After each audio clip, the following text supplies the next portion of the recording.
So like Justin mentioned, today we're going to be talking about close interval survey and DC survey management, and we're going to be using PCS Survey Manager to facilitate that discussion today. This slide I'm going to touch on briefly. This is the only slide that I'm going to be talking about today, just because I wanted to represent where PCS Survey Manager fits in the overall PCS ecosystem. And so on the far left over there, we've got PCS compliance.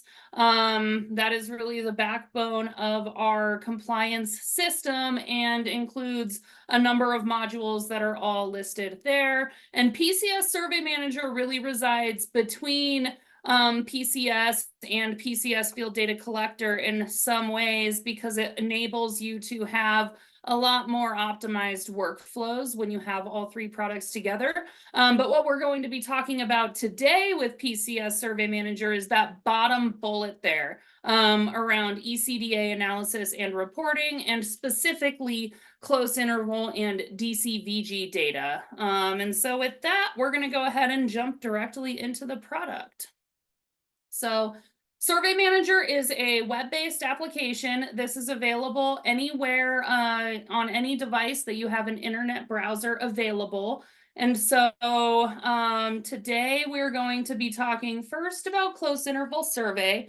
There are a number of different survey types in here, and so you can have depolarized surveys in here. You can upload your wave prints up in here, and then you can attach those wave prints directly to a survey file as well. And so with that, we're just going to open up a survey here.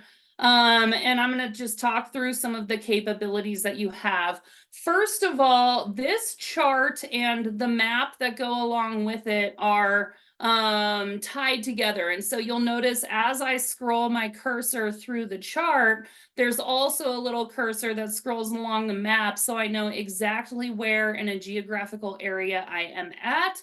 If I want to drill into the actual data point on the table itself, say this peak right here that my mouse is on, or the spike that my mouse is on, all you have to do is hold down Control and then click, and the table zooms automatically to that point. And you can scroll over, see what some of the data lying behind it is, if there were any remarks. And then you can ultimately, at the end of the day, you can enter in a remark in here as well. So I'm just going to say test remark. You can put whatever you would like in there. And then this also feeds out after you export or download your data out of here. And so it maintains that as you're working through these different data files. Some of the other capabilities here, we're really going to be talking about the chart for a bit. And so you'll notice these pink and red threshold lines. Those are customizable. And so on a survey by survey level, as your voltages change in different regions that you're operating in, you might want to adjust where those threshold levels lie, and it also drives some exception reporting. And so I'm going to change the upper bound here. Well, I'm actually going to leave it where it's at. It's at a good level for this survey. I'm going to change the lower threshold though to -1 in this example, just to fit my data set a little bit better. Say apply, you'll notice that it shifted that boundary line up a bit. And then what that does is under tools, there's this on-off exceptions button, and you can choose at that point whether you want to just show lower thresholds where your readings go outside of that threshold boundary, or upper thresholds. And then you can just go ahead and say run. It does a little bit of thinking. And then you'll notice there's some blue shading on the chart and some orange shading on the chart. And then from there, you can kind of drill into it, look at your data a little bit closer. Again, you can control and click, and that'll pull you exactly where in the table that you are looking at. And any time that you click and drag like I'm doing with my mouse, it zooms in further, and it zooms in not only on the chart, but it also zooms into the map. So you start to get a very clear and concrete view as to what your data is telling you. If you want to go back at any point in time and clear those under tools, there's this clear chart regions, and it resets all of that.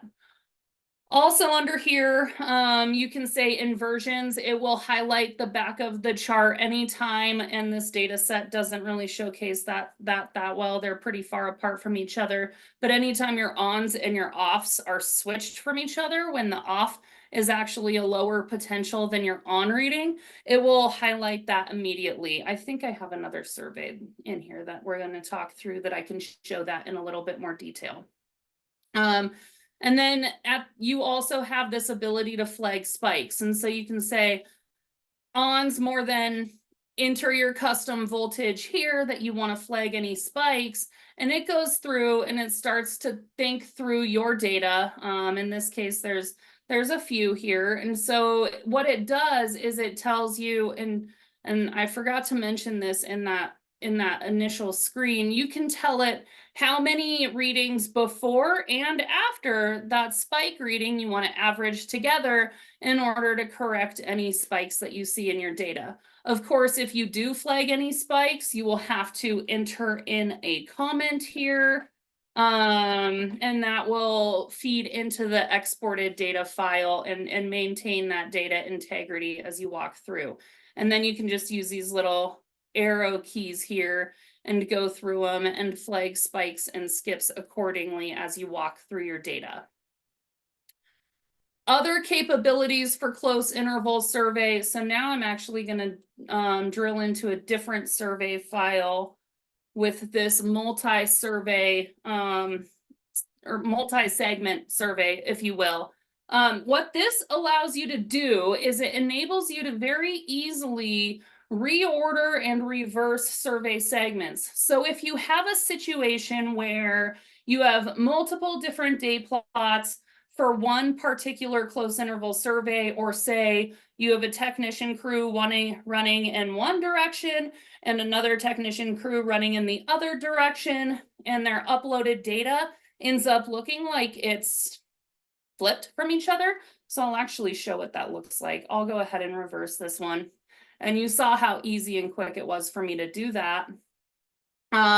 You'll notice that it kind of resulted in this weird gap, because as I'm scrolling through the chart here, and if you keep your eye on the map, what it's going to do is it's going to jump to the other side of that survey. That means that this survey segment is reversed from what it should be. All you have to do is click this little reverse button, say refresh. It's going to rebuild that survey file for you. And then you'll notice that we have one continuous survey. And then all you have to do at the end of the day is say export, and it will, or download, and it will say package all of that data up in either a spreadsheet or a PCS file that PCS can bring in directly. You can indicate the different data elements that you want to include in that as well. And it packages all of these different survey segments up in one continuous file that you can then upload into PCS. You can continuous survey file to an operator if you are a contractor company who executed this survey on their behalf, and really easily stitch things together. Some other things to note here is there's this depth of cover chart. You'll notice there's some blue in here around this area that you can customize these bars. And so when your depth of cover is a little bit close to the top, you can say, I want anything over 24 inches to show up as a bright red bar. And all of that is done in the chart options pane under depth of cover. And so you have full customizability in terms of what these bars look at, so that you can quickly identify any areas of concern. These icons are really just informational for the most part. They're anytime a remark is entered. So in this case, these are all depth of cover remarks. But you can customize these icons as well by going in here and telling which ones you want to show. If you would like to attach a wave print to a close interval survey, all you have to do is right click in the chart, and there's a number of options in here. We're going to talk through a few of the others in a bit, but first, if you want to attach a wave print, all you have to say is wave print. It'll pull up any wave prints that you have uploaded into Survey Manager or that your field technicians have wirelessly synchronized up from their field data collector application into here, and you can attach wave prints to a specific point in the survey, and that will show as an icon as well. I think I've got to refresh my screen to get that to show up. I'm not going to do that right now to save time here. And then finally, one other close interval survey capability that I want to touch on briefly is the ability to splice files together. If you have two different survey segments that have overlapping GPS coordinates from each other, what you will see is there's this little circle half filled in icon here that you can click on, and it will allow you to pull those two files together and then eliminate the overlapping data from one of the segments. And so splicing into is the survey segment that will maintain those records, and then the from will have those records removed, if that makes sense. And so you can just click it, it'll pull that up, and you can scroll through and see exactly where your overlapping data is. And then all you have to do is say splice here. Okay, so moving on from close interval survey now, we're going to get into DCVG. Or actually, there is one more thing I wanted to touch on with CI real quick. A common question that comes up is around GPS coordinates and how they come in from the field, and whether you can control if your stationing is controlled by your GPS coordinates, or if you want like fixed increment at any call it, if you're in Canada, one meter, if you will. All of that is controlled from the field data collector application. When the survey is created on PCS field data collector, they have the capability to control if they want to capture a GPS reading at every single location, every time a reading is captured, or if they just want to capture GPS every, call it 100 feet, 500 feet. They have different capabilities there, or they could just say, I want to capture a reading every 1 meter, 2.5 feet. It's fully customizable in terms of what they can do to capture stationing in terms of GPS coordinates. I just wanted to mention that really quickly. So DCVG capabilities in here. The indicator bars that show up anytime you have a DCVG indicator on your survey show up as these little bars in the chart. These are also customizable. And so this is your IR loss percentage. If you want to customize which IR loss percentages show up as red for immediate concern, you can do that under the DCVG option. Again, fully customizable in terms of your preferences. You can specify the different levels here, and then anything that's at that top level will just automatically show up as the color that you specify. We out of the box it as red. Excuse me. Okay. So just wanted to talk through the fact that you can control what these bars show up as. But this is really your IR percentage. And then again, same capability applies. You can just control and click. It will pull you to that specific point in the survey. And then you can see some additional information specific to that indication as well. DCVG surveys and close interval surveys tell you a lot about the overall segment health of your pipeline, and if there's actually concern that requires immediate action or repair. And that is really showcased by overlaying the two surveys together. And so if you want to overlay a DCVG survey with a close interval survey from the same pipeline segment, all you have to do is click this add a snap view, which is the overlay module in Survey Manager. and just say, I'm going to say DCVG VB for Virtual Brew and say submit. It goes ahead and sends it over. I'm going to find its CI counterpart, which is actually the same survey that we were talking about earlier. Again, click the same thing, CIS VB. You can add any notes in here if you'd like to as well. And it sends it over to SnapView. And then in SnapView, you can find all of that in your staging folder. I've got a lot going on in here. And I'm actually going to clear the screen out before I add anything in here. And I'm going to talk through why I did that in a second. So this is the close interval survey VB that I just sent over here. And then if you want to find the overlaying survey segments that apply here, all you have to do is say, I think it's a magic wand is what that icon is.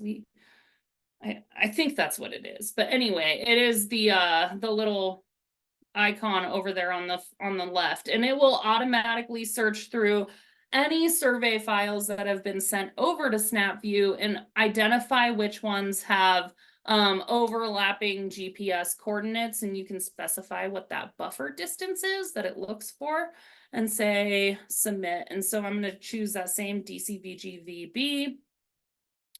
It's going to want you to give it a name. So I'm going to say Virtual Brew overlay.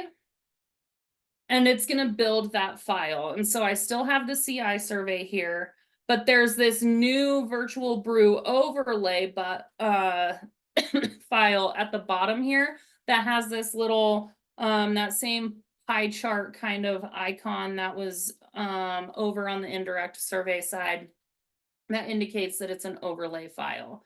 And then you can just click which ones you want to add there. So that's the chart and the map and the table. And how you can arrange these is you just click and drag on this yellow piece and it will just kind of put things where you want it. And so if you want the map over here on the left, you can do that. If you want the chart right over here on the top left, you can do that.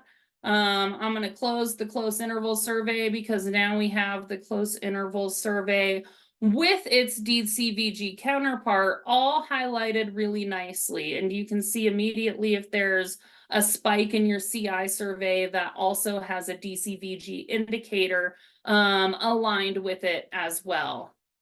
Again, you can have any comments in here and stuff like that. This can also be exported to a chart PDF. And so if you say create PDF report, you have a number of options that you can include. And this PDF report, I should mention, is also available for just CI surveys and just DCVG surveys. And so that same icon that I just clicked, the little Adobe Acrobat sign, is present in both the close interval survey section that I was in earlier, as well as DCVG. And so you can build these reports. You can give it a cover page, put logos on there. If you're a contractor company, you can have your logo on one side and the operator's company on the other side if you want. And then you can ultimately say if you want the map included on the same page and just below the chart, if you want it on its own page, or if you don't want to include the map at all, whether or not you want it portrait or landscape, and just say submit. And it just goes through, it builds that report for you, tells you that it's generating it. And then you'll see this little green thing show up on the bottom right-hand corner once that survey is done being built. And then you can just click on that and it opens it up in the new tab. It's also going to send me an email with that I actually just got it on my watch.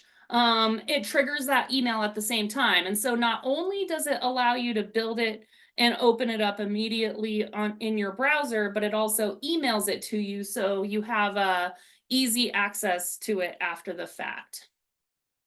I think those are the main things that I wanted to talk through. And so at this point, I will open the floor for any questions. Awesome. Well, thank you again for joining, everybody. If there's any follow-up questions that might come up, feel free to reach out to us and we will get your answers for you.